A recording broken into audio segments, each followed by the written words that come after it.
Hey, good morning and happy new year to all of you. Yeah, it's a happy new fiscal year. So I just want to reach out to all of you current and former training coordinators or associates out there in the field to let you know that we finally were able to get our website up, focusing on training, and it's the training web page on our website, excuse me. And I'm going to walk you through it. The registration process is not difficult. We'll go through some things together. And we will go ahead and hopefully kick off this fiscal year with some more free CPE for thee, right? That's old English. You know that? I mean, I barely speak any English. So if you're getting some thous and these from me, you're getting me at least some type of English out of me. It's early in the morning. I've only had my third cup of coffee, so I'm still kind of like winding up, right? But let me do a share screen, and I want to take you to our training page. But let's just say you're at the FASAB website, and what I want you to do, my friends, is come down here to training, the tab, the above ribbon, training tab, click on courses, and I'm already there actually. And what Leah Kiger has done, our FASAB editor, working with the GAO WebOps team, and I want to thank Tanya Smith and the rest of the fine folks there at WebOps. They really helped us design this, and they did it pretty expeditiously, even though they're kind of busy. They squeezed us in. So you've got a list of the training courses. Now, these are courses that we're currently offering, right? That we've kind of like already field tested for the most part. Accounting Concepts and Standards course, that is the full 8-day or 8-hour, 8 days. Can you imagine 8 days with me? No. Maybe if we're on a yacht or a ship going up to Alaska, or maybe the Mediterranean would be nice, but not just talking about accounting either, although we could probably do at least 7 days of accounting. On the 8th day, we will rest. Accounting Concepts and Standards, 8-hour course. That's, a pretty intense course. Then we have the Understanding Government Debt Reporting. That is a really loosey-goosey type of economics, accounting discussion about how governments are reporting debt, what kind of debt governments have, what gives us more visibility as to how a government's exposure is with debt, what is it financing, can we tell what the interest rates are, what are the economic impacts. So it's kind of like a dialogue. It's more of a dialogue where I show some PowerPoint slides, prompt some discussion, and we talk about, things, for example, economic theory. But anyway, that's like a 2-hour course. We'll see the CPEs later. Accounting for Internal Use Software, this is brand new. We've got Josh Williams. He's taken this course over from me. And I want to think he's improving what I've already established as a pretty decent baseline, and very sharp guy. He's focused on internal use software as well as intangibles. So you're going to get a lot out of this course too. Understanding the Statement of Budgetary Resources. Okay, this is the other heavy lift course, not only to teach, but to sit through. It is another 8-hour course.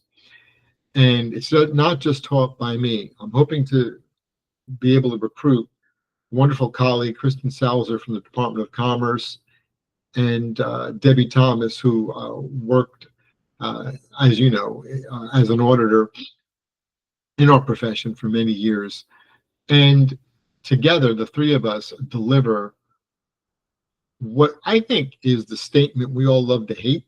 I don't want to put it that way, but I've come to actually love the statement, even though I still struggle with it. I have to be honest with you, but it's a great course. So then we have, of course, public-private partnership disclosure requirements. Boy, I'm wearing that one thin, man. That one we keep hitting away at because there are many questions that come up. So if you folks still need to get your operational business areas involved, include into P3s and how to properly help you report them, why don't we invite them to training? I say, hey, look, get some free government CPE. Even attorneys might be able to use it in their CLE requirements, some of the contracting folks, the PMP folks.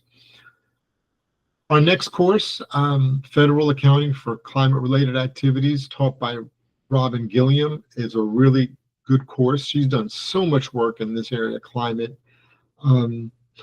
Regardless of what causes climate change, whether it's man-made, whether it's natural, whether it's a combination of the two, none of that matters. What matters is, for us accountants, what do we do when we're confronted with it, right? How do we best report? So Robin and I initially dealt with questions coming from NASA and GSA regarding asset impairment related to climate. And from there, we developed a base course, and Robin has really put it on steroids and really worked it out quite well. Our next course will be talking about transitioning management discussion and analysis reporting. We've issued a new standard 64, which basically has rescinded, I'm trying to get it right, it rescinded the prior standard, and we're incorporating MD&A concepts within the concept statements into the standards. It was kind of confusing the way we had it, right? Initially, we had what seemed to be more authoritative guidance in the concept statements than we did in the actual standard. So Robin just did some nice housekeeping and cleaned that up quite well. So that's a really neat course. Not a heavy lift, but I think it's an important lift. Accounting for leases. Alan Perry's done a wonderful job here working with GSA, GAO, and many of you in answering so many questions about the issue of leases. Yeah, now this is a heavy lift. It's a heavy lift for you. Now, the course in and of itself, this accounting for leases is a base course. Some of you may not need it because you're already up to speed on it. Right? So that's a basic introductory course to federal government leasing. And I think it's a great tool for young people coming in and for some of the older folks as a refresher. And then Alan also volunteered to come up with another neat course, which is the FY24 leases implementation experience, looking forward to fiscal year 25. He's going to report back, hey, look at what's going on. This is what's happened. The board has said this. You preparers have tried to do that. Auditors have audited this, and this is what we got. I think it's kind of like that. So that's a quick rundown of the courses. Our training calendars here, let me just explain this to you. For example, accounting concepts and standards, 8 hours, CPE, government. Remember, it's non-NASBA CPE. And again, we can only issue certificates to federal employees. Contractors, consultants are most certainly invited to training. We want you there, not a problem. But just don't ask us for a certificate, because technically it would kind of violate, ethics rules regarding us basically subsidizing and paying for contractors who are in essence being paid by the government to do audits or consulting. Kind of see how it gets messy. But again, all are invited. In this case, it's an 8-hour class, as we said. I'll be the lead instructor. If I can't make it, Josh Williams or Brian Wilson or Brian Robinson will be there. Brian Wilson, where my head's going. California girls, okay, the Beach Boys. But anyway, that course is not being offered the first quarter or the third quarter of this fiscal year, but we are offering it between January and March, which is coming up, and July and September. Now, the reason there's no date there, and you'll see that on the other classes too, is that we're waiting on you. Yeah, so when you tell us where your interests lie and which quarter to which classes, we then offer the courses. So these are going to be kind of like on-demand type courses, all right? So that's that one. Let's take a look at accounting for internal use software is a little different. Here we have some firm dates, okay? 17 December, 5 March, 11 June, 27 August. So those dates are fixed. So you can sign up for those. But let's say we get most of the interest, in June. And we've got some interest in March, a little bit in August. We'll ask the folks from March and August to join the June class. We're going to try to do that, consolidate if we can. Now, the 17th December class, let's say there are just a few of you. Here's what I intend doing, and I spoke to Josh about this. If some of you need CPE for the calendar year end, we're not going to turn you away. We will still offer the course, okay? As long as there's at least a handful of you, like 5 or 6 that really need it. Otherwise, we won't hold the course. So that's that. Let's take a look at another one as an example. Climate. Nothing in December. We've got March. She's actually thinking once or twice a week for March, 4 March, and 3 June. And let me just make sure I'm still recording, and here we are. So in any event, what Robin is thinking there too is receiving input from you folks. So it'll be training and then like a listening tour. She'll tell you more about that. And the course description very well may explain more. Okay, so again, last one, this kind of lease analysis, post-issuance review, if you will. Alan's going to have it on these dates. So that's what you do. Kind of take a look at the calendar. Remember, federal employees only. It's government, not NASBA CPE, and it'll be virtual. And you're going to have to host it. That's the only other thing. I'm sorry to bring that up right now, but I should have said that earlier. We need you to do the hosting. We'll do everything else in the sense of the registration CPE. So for example, let's say you want to take accounting concepts. You click on this. This is the write-up that you could send out to your constituents. And let's say at that point you want to register. Let's say you got 7, 8 people. Come back up to the training tab, go to registration, accounting concepts, select the quarter that we're offering it. Okay, so if we go back, accounting concepts, technically we shouldn't have a prompt for the drop down, but it's there. But we're not going to offer it first quarter. So let's say it's second or fourth quarter. So we're going to go back, second or fourth. And let's say you want to do the second quarter. You want to enroll. Bingo. You start having the people enroll there.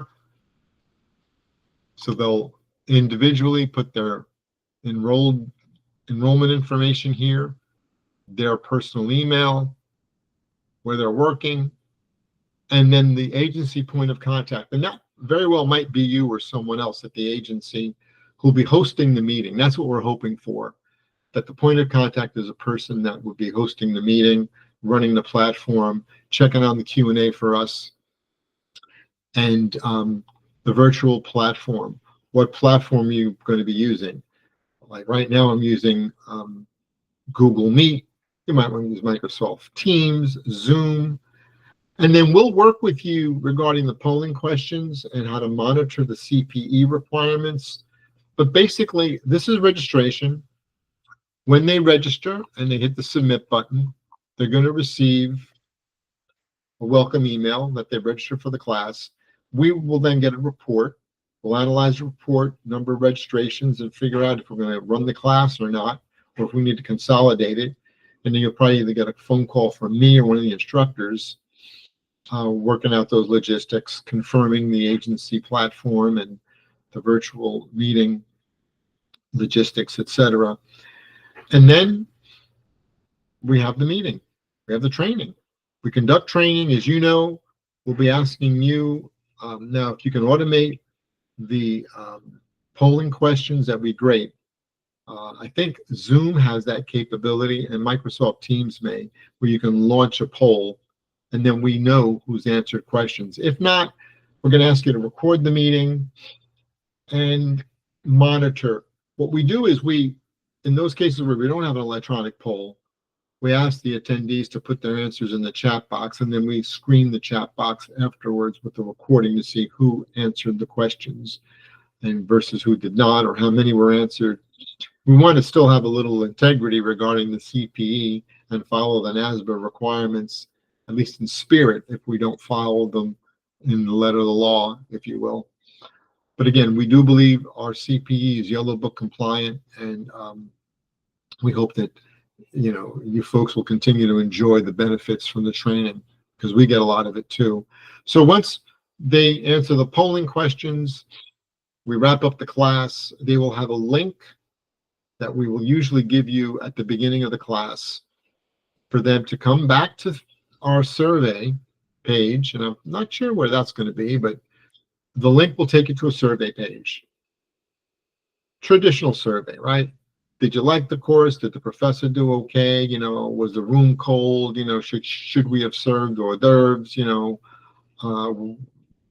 What can we do to make it better? They answer those questions, then they'll receive an automatic certificate. And again, it's only designed for federal employees. So contractors, consultants should not avail themselves of that electronic feature, and kind of maintain the integrity of the program the way we're running it, okay? So, look, if you have any questions, you can give me a holler, as we say up in Jersey, 703-309-4461, or you could shoot me an email. Just one thing, don't shoot me. Shoot me an email, you know what I'm saying?